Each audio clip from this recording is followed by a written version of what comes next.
The quiet before the storm. Keanu Reeves loved peace. That was no secret. Though the world saw him on big screens, saving cities or traveling through time, in real life, all he wanted was calm. He had bought a modest house in a quiet neighborhood, surrounded by tall trees and friendly faces. At least that's what he thought when he moved in. The house was tucked in a leafy cul-de-sac, with a small private pool in the backyard. It wasn't flashy. Keanu wasn't like that. He loved the sun warming the stone patio, the birds singing in the morning, and the water rippling quietly under the sky. It was his little escape. But something had started to change. It began with footprints. At first, he noticed them on a quiet Tuesday morning. He came outside with his coffee and found wet footprints leading away from his pool, down the side yard and over the fence. He stood still, frowning. No calls, no texts, no notes, just footprints. Someone had been in his pool. He didn't want to jump to conclusions. Maybe it was a mistake. Maybe a local kid had wandered in. He installed a motion light and added a simple camera near the fence. Then, he waited. The next morning, the same thing happened. But this time there was more. A half-empty soda can sat on his patio table. A wet towel was crumpled on the lounge chair, and worst of all, there was loud laughter from the other side of the fence. His neighbor, Dean Carver, was laughing. Dean was new to the neighborhood, too. He had moved in 6 months after Keanu. He was loud, brash, and always seemed annoyed by everything. And something about him, something sharp, always came out when he talked to anyone who didn't look like him. Keanu had heard him more than once say things under his breath when the delivery guy was black or when Maria, the Mexican lady who walked her dog every morning, passed by his driveway. It made Keanu's stomach turn. He didn't like confrontation, but he knew this wasn't going away. That evening, he walked over and rang Dean's doorbell. Dean opened the door wearing sunglasses, though the sun had already dipped behind the hills. "Hey, neighbor," Dean said with a grin that didn't touch his eyes. "Hey," Keanu said quietly. "Can we talk about the pool?" "What pool?" "My pool." Dean's grin widened. "Oh, that pool." Keanu stayed calm. "I saw someone was in it the last few mornings. I think it was someone from here." Dean leaned on the doorframe. "You think, or you know?" Keanu paused. "I have a camera now." For a second, Dean's jaw tensed, but then he laughed. "Look, buddy, it's just water, and you barely even use it. My nephew was in town. We didn't think it would be a big deal." Keanu nodded slowly. "But you didn't ask." "Oh, come on," Dean scoffed. "What? You Hollywood people need to control every drop of water you own?" Keanu's heart beat a little faster, not because of fear, but because of what was hidden in Dean's words. "It's not about control," Keanu said gently. "It's about respect." "Respect?" Dean chuckled. "Don't get all spiritual on me." Keanu didn't reply. He just nodded and turned to walk away. He thought it would end there. He was wrong. The next day, the pool was used again. But this time, it wasn't just footprints or towels. Someone had left trash, plastic wrappers, cigarette butts, and an empty beer bottle floating in the water. Keanu stood there looking at it, his face expressionless. He didn't say a word. He cleaned everything up in silence. But inside, something had shifted. It wasn't just the trespassing anymore. It wasn't just the mess. It was the disrespect. The mocking tone. The way Dean looked at him. Not with anger, but with something worse. Entitlement. As if he had the right to use someone else's space. As if he didn't care what it meant. And beneath all that, there was something else. Something darker. Keanu remembered a moment from last month. He had been talking to Maria outside, helping her carry groceries. Dean had watched them from his porch, muttering something. Keanu had caught the word illegals. He remembered how Dean had rolled his eyes when he saw Keanu talking to Jason, a black teenager who lived a few blocks away, skateboarding near the park. "Shouldn't he be in school?" Dean had said, though it was summer break. The pieces began to connect. This wasn't just about a pool. It was about who Dean thought deserved to be respected, and who didn't. Keanu sat down that night thinking. He didn't want to fight. He didn't want to be angry. But he also couldn't let this continue. He believed in kindness, but not in letting people walk all over others. He made a decision. The next day he called his lawyer. "I want to build a wall," he said. "A very tall one." "How tall?" the lawyer asked. "Tall enough that someone can't climb it easily, and strong enough that they understand the message." The permits were easy. Keanu owned the property outright, and the wall stayed within the legal limits. He hired a crew, and by the following week, construction began. Dean wasn't happy. He came over while the wall was halfway done. "You really doing this?" he asked. Keanu nodded. "I am." "Wow, didn't think you were the type." "What type is that?" Keanu asked quietly. Dean didn't answer. He just walked away. When the wall was done, it stood 10 feet high. Smooth, solid, and impossible to climb without effort. Keanu painted it himself. Soft gray, blending with the trees, and he installed a new gate. Password locked. Camera watched. That night he sat by the pool again. The moon reflected off the water. It was quiet again. Peaceful. But he knew the story wasn't over. Not yet. Because the wall may have stopped the trespassing, but it hadn't changed the heart behind it. And deep down, Keanu felt something coming. Something bigger. Something that would test more than just his patience. Something that would test his belief in kindness and how far he'd go to protect it. Behind the wall, something grows. A week passed. The wall stood tall and silent. No more wet footprints. No more trash. No more laughter from the wrong side of the fence. Keanu thought it was over. He wanted to believe the wall had ended it, but some things can't be blocked by bricks and paint. Dean was quiet for a few days. Too quiet. Neighbors noticed, too. Some even nodded approvingly when they walked past Keanu's house. A few whispered. Finally, someone stood up to him. Others didn't say anything at all, just walked faster. Keanu noticed something strange, though. When he passed Dean's house during his morning walks, the curtains twitched. Sometimes Dean stood outside with his phone, pretending to text but always watching. And then it started again. Not with trespassing this time, but with words. Anonymous notes. One left on Keanu's porch said, "This neighborhood used to be normal." Another said, "Walls don't change the truth." He found one pinned to his gate with a thumbtack. It read, "We know what you really are." The handwriting was shaky, rushed, angry. Keanu didn't react. He didn't even tell the police. He just collected the notes and placed them in a folder inside his drawer. But inside, a slow burn began. He hadn't done anything wrong. He hadn't shouted or cursed or humiliated anyone. He had only asked for respect. And now this? He started noticing other things too. His packages were delayed. One was stolen. His gardener, Manuel, told him someone had been watching him from across the street. "I don't like the way he looks at me," Manuel said softly. Keanu understood. Then came the day everything changed. He was hosting a small gathering in his backyard.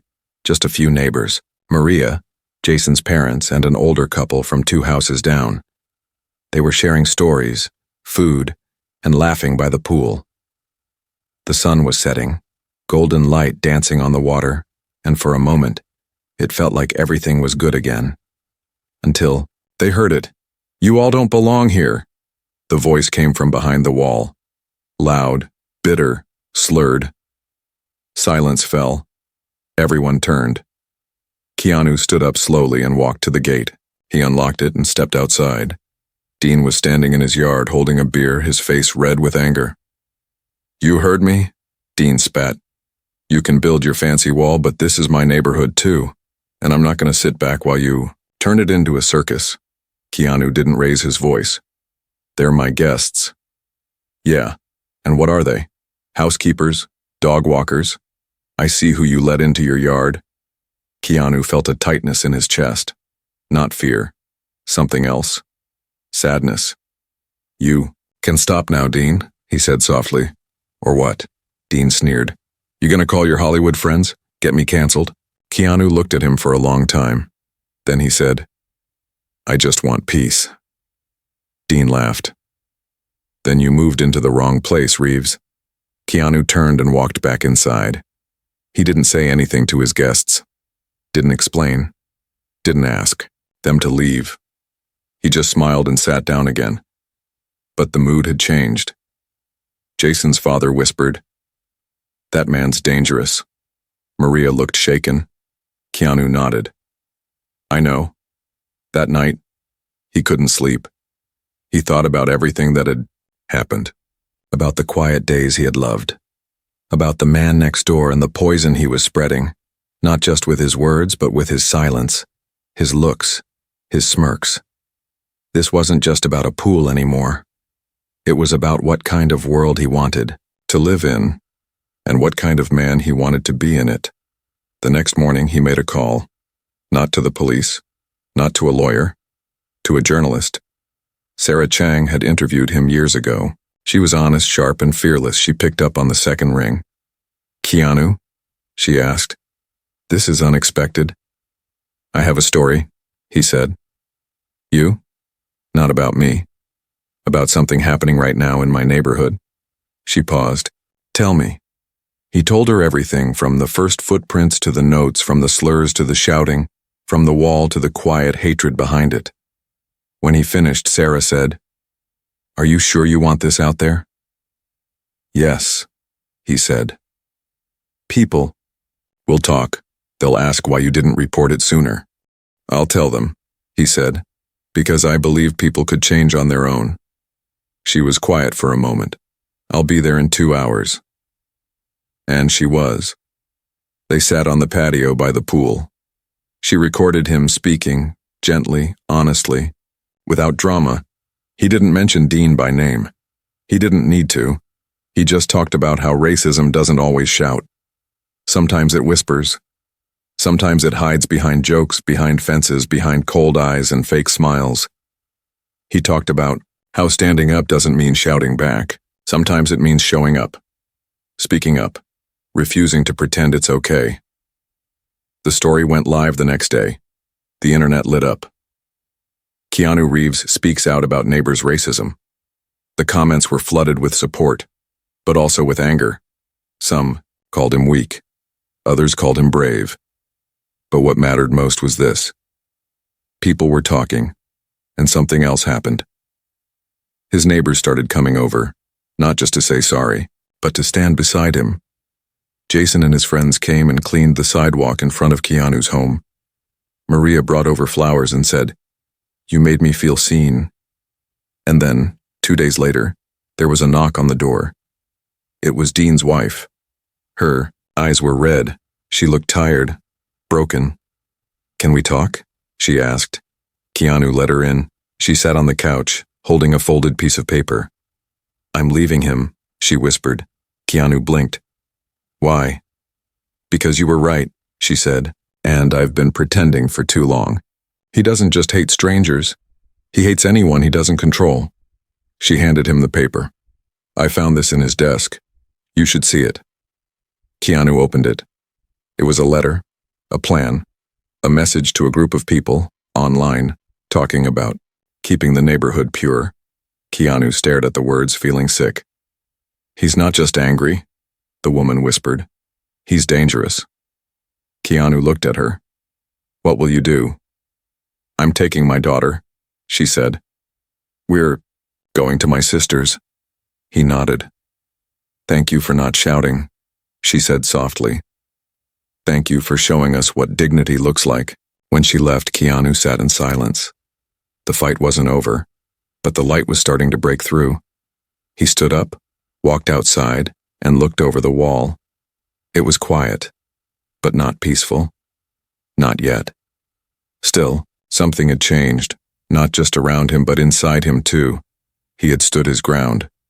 Not with fists, not with hate, but with something stronger.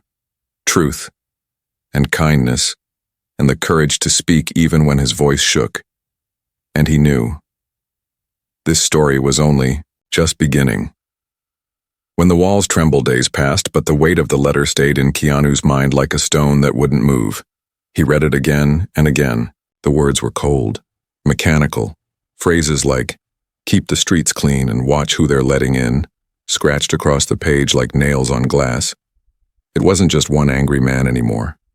It was a sign of something deeper, something that had roots. He handed the letter to the police. They listened carefully. They asked quiet questions. They took the paper. But Keanu could tell. They weren't sure how seriously to take it. "We'll keep an eye out," one officer said. But eyes weren't enough. He knew that now. A few days later, Dean's house went dark. No lights, no voices, no music. Just silence. Keanu didn't relax. Then one morning, the silence broke with a sharp knock on his door.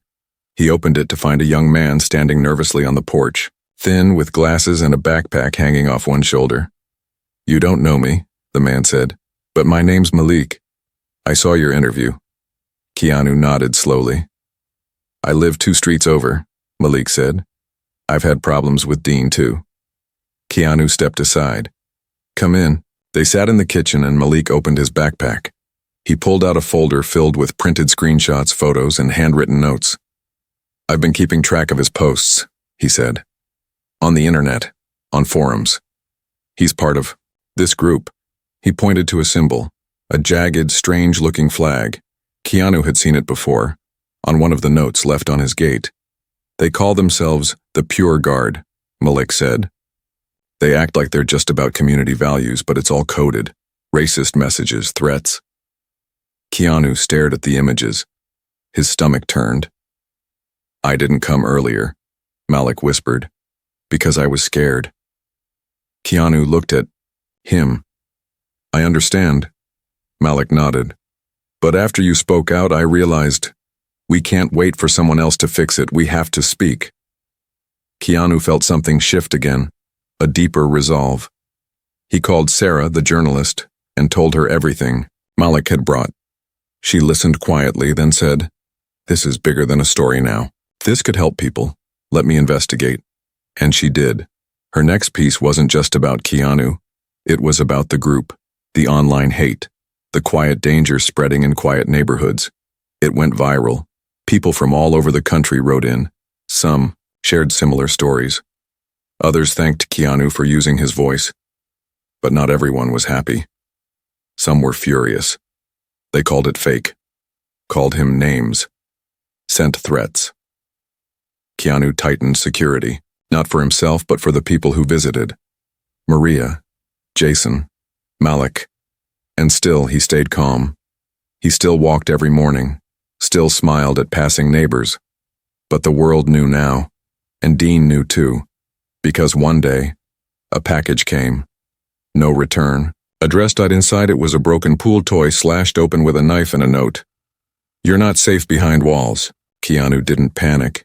He reported it quietly. And then he did something Dean didn't expect. He invited more people over, families, kids, elderly couples, young artists, college students, Maria's niece, Jason's skateboarding friends, Malik and his younger sister. He called it Community Sunday, a cookout, with music and lemonade and laughter. It wasn't fancy, but it was powerful, because every person who came brought light into a place someone had tried to darken, and one by one, others followed. Neighbors who had stayed silent began to show up too. Some apologized, some didn't need to. They just came. And they stayed. Dean didn't come outside.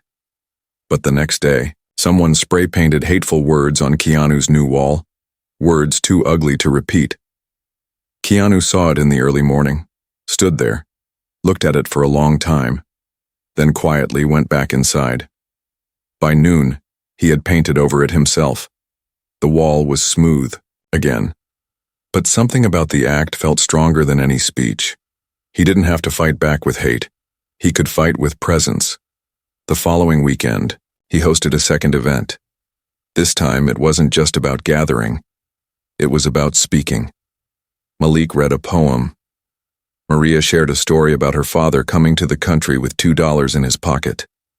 Jason's mother cried softly as she talked about being followed in a grocery store last year because someone thought she looked suspicious. Keanu sat quietly, listening, learning, and when it was his turn, he said only this: "The wall outside my home was never meant to divide. It was meant to protect peace. But now, I see that peace doesn't come from walls. It comes from standing together, from listening, from refusing to be silent." A young girl raised her hand. "Are you scared?" He looked at her, then smiled gently. "Yes," he said. "Sometimes. But you still talk?" "Yes." "Why?" He paused, then said, "Because silence never changed anything." The crowd clapped. Some people cried. And in that moment something cracked. Not in the wall, not in the ground, but in the fear. Because fear can grow in darkness, but it shrinks in the light. As the sun set behind the hills, the laughter returned to Keanu's yard. A boy cannonballed into the pool. A girl spilled orange juice and laughed. An old man dozed off in a chair. And for the first time in weeks, the air felt light again. But deep down, Keanu knew it wasn't over. There were still things, hidden. Still storms waiting. But now he wasn't alone. And that made all the difference. When silence turns into noise, the next morning Keanu woke to the sound of knocking. Firm. Sharp. Urgent. He opened the door and found 2 police officers standing on his porch. Both looked serious. "Mr. Reeves," one of them said, "we need to talk about your neighbor. About Dean Carver." Keanu stepped aside without saying a word. He guided them into the kitchen, offered water, and sat down quietly. "There was an incident last night," the officer said. "A report came in from a woman in the next neighborhood. She says a man followed her home, shouted racial slurs, threatened her. Her doorbell camera caught his face. It was Dean." Keanu's heart sank. "Was anyone hurt?" he asked softly. "No," the officer replied. "But it's serious. This isn't just trespassing anymore. This is targeted harassment. And it looks like he's part of an organized group." Keanu thought of the letter, the flag, the online posts Malik had shown him. He nodded slowly. "We're asking for your cooperation," the other officer said. "We know you've dealt with him before. If there's anything else you haven't told us, wait, now's the time." Keanu opened the drawer beside the stove and took out the folder. The one with the notes, the photos, the threats. He handed it over. The officer flipped through the pages, his face tight. "This helps," he said. "Will you arrest him?" Keanu asked. "Not yet," the officer replied. "But we're watching, and we've contacted federal agents. If this group is as big as it looks, this could go far beyond your street." After they left, Keanu stood alone in the kitchen. He looked out at the yard where people had laughed and shared stories just the day before. And he realized something. This fight wasn't just his anymore. It belonged to everyone who had ever been pushed aside, laughed at, or made to feel small. And the wall behind his house was no longer just a symbol of protection. It was a reminder of what had been challenged, and what needed to be protected now more than ever. That evening, he called Malik.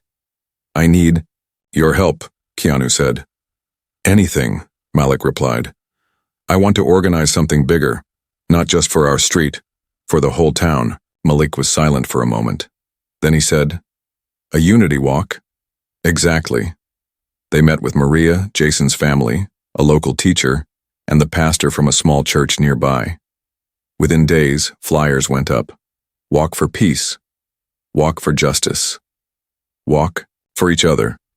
They planned the route carefully, starting from Keanu's neighborhood down through Main Street, ending at the local park.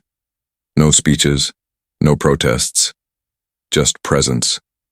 People walking together in silence. The day arrived. Over 400 people showed up, old, young, black, white, brown, every background, every story. Keanu walked near the front beside Malik and Maria. People held hands, others carried candles. Some walked with tears in their eyes. And though no words were spoken, something powerful filled the air. On the sidelines, some people watched, with folded arms. Others whispered, but most stood quietly, holding their breath as the wave of humanity passed by. Dean was not among them, but his curtains twitched, and someone took a photo of him watching from behind the glass. That photo would later be used in an article titled, "The Man Who Tried to Silence a Street and the Street That Spoke Louder." After the walk at the park, Keanu stepped up to a small microphone. The crowd hushed.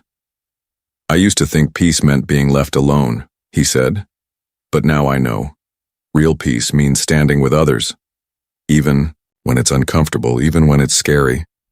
He looked out at the crowd. "You showed me that. All of you." And just as he stepped down, a young boy ran up to him. He was maybe 9 or 10.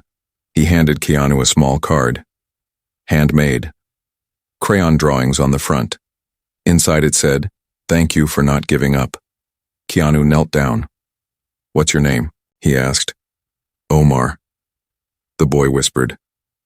Keanu smiled and hugged him.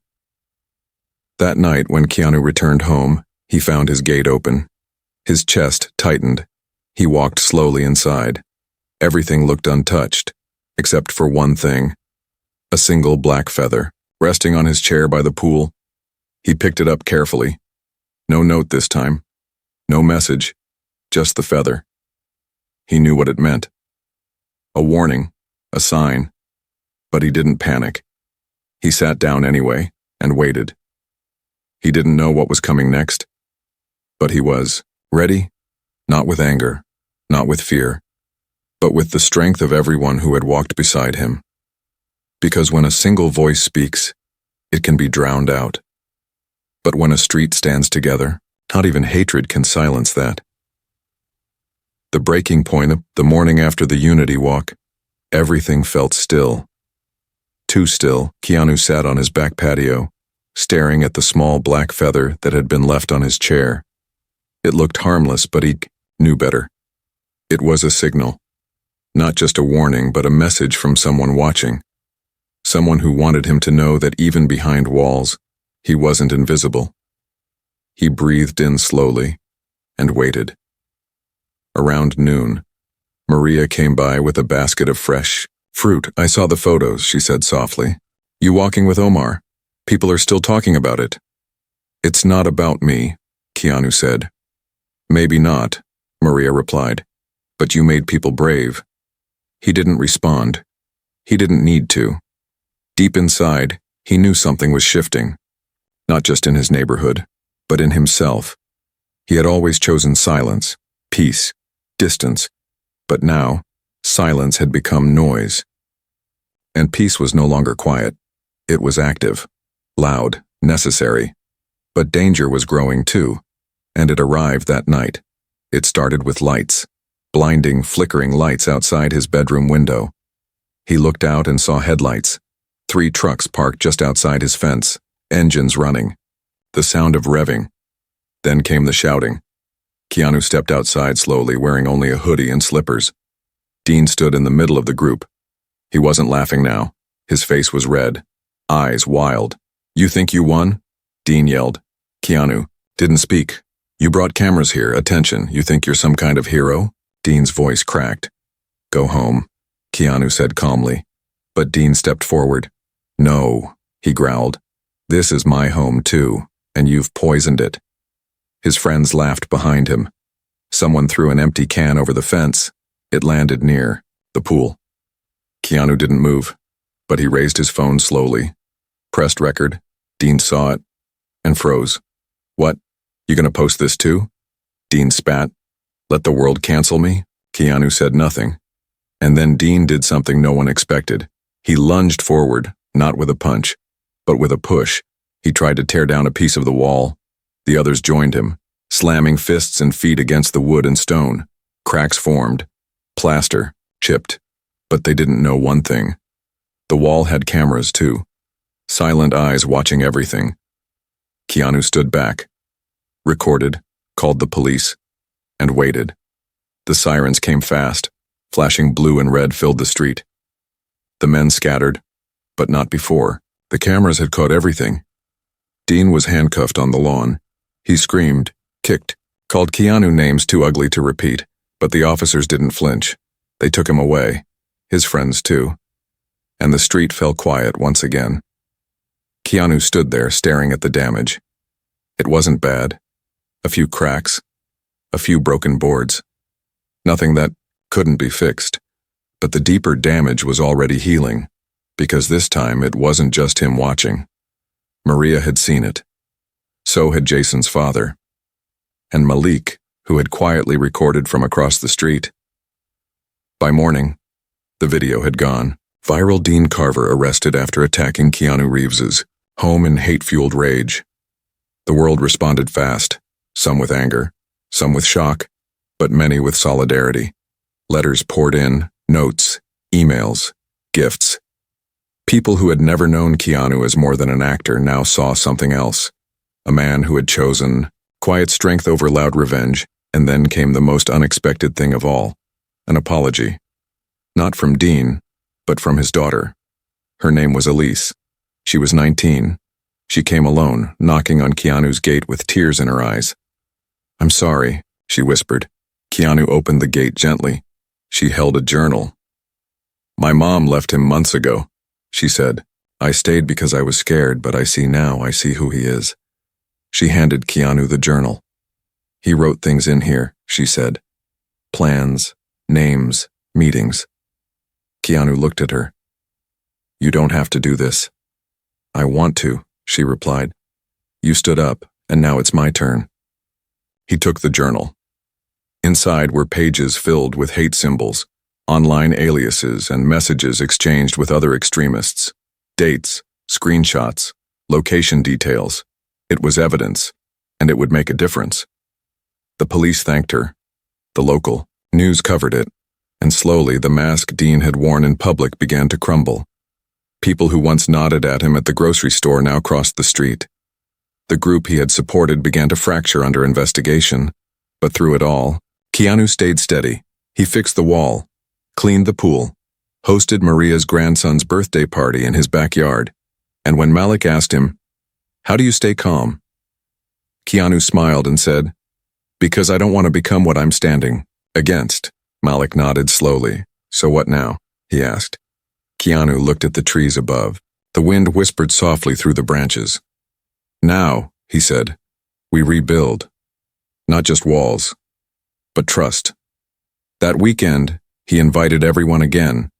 This time not just for unity, but for action. They planted trees around the neighborhood.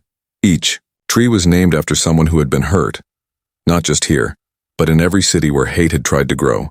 They planted one for Omar's grandmother, one for Maria's father, one for Jason's friend who had left town after being bullied, and one for Elise. She stood quietly as her tree was planted. Her mother returned too. Holding her hand, they cried, and Keanu stood beside them, holding the shovel. Because healing doesn't come from silence.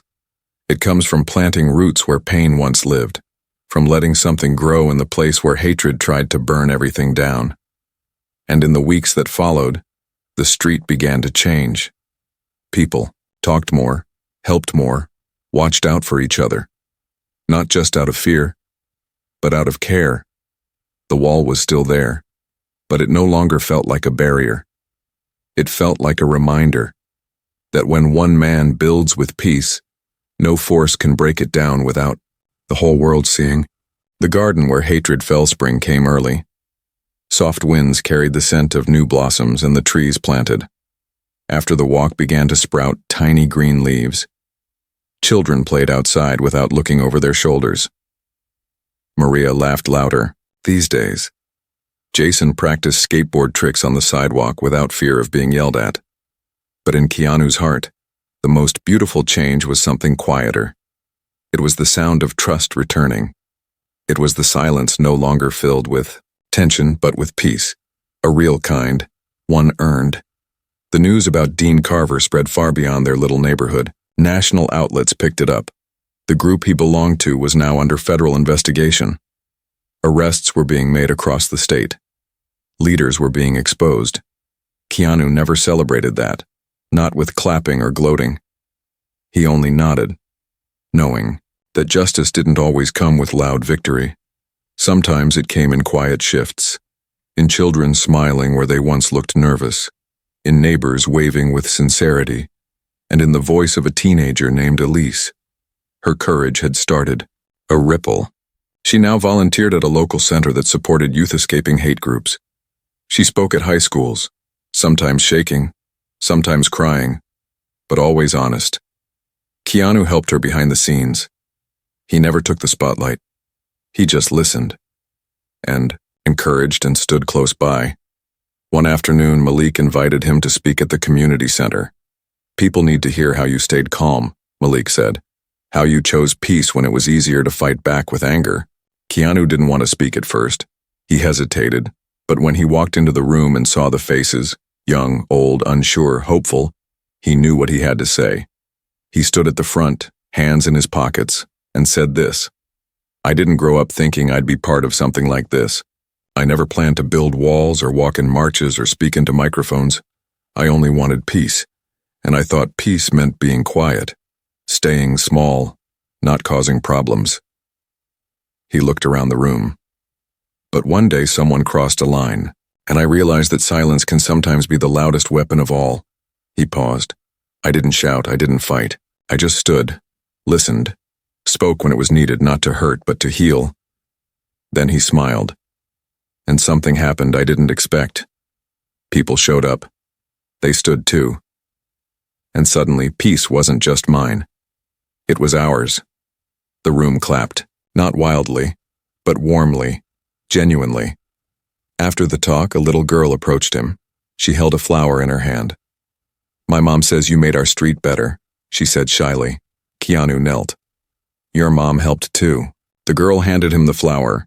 He put it in his shirt pocket, and for a moment he felt lighter than he had in months. Later that week, the city council held a special ceremony. They named the park near Keanu's neighborhood Unity Garden, not because of him, but because of what grew there after the storm.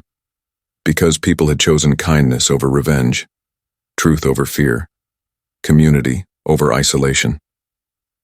Keanu didn't want a speech. He just helped plant the first flower bed. Beside Maria, beside Malik, beside Elise and her mom, beside Jason and his skateboard tucked under his arm, and beside all the faces who had once stood on the edge, wondering if anyone would ever stand up. They had together. And on the edge of that garden near the new sign stood a plaque, simple, softly written. It said, "In the place where hate once stood, hope grew taller." Keanu visited it often, sometimes alone, sometimes with neighbors, sometimes in silence, not to remember pain, but to honor what came after. One evening, he sat near the garden with Elise. The sky was turning orange. She looked up and asked, "Do you think he'll ever change? My dad?" Keanu didn't answer right away. Then he said, "Maybe, maybe not." "But we did." She nodded. "That's enough for me," she said. They sat for a long time, watching the wind move through the trees they had planted, the same trees that now shaded the paths where laughter returned.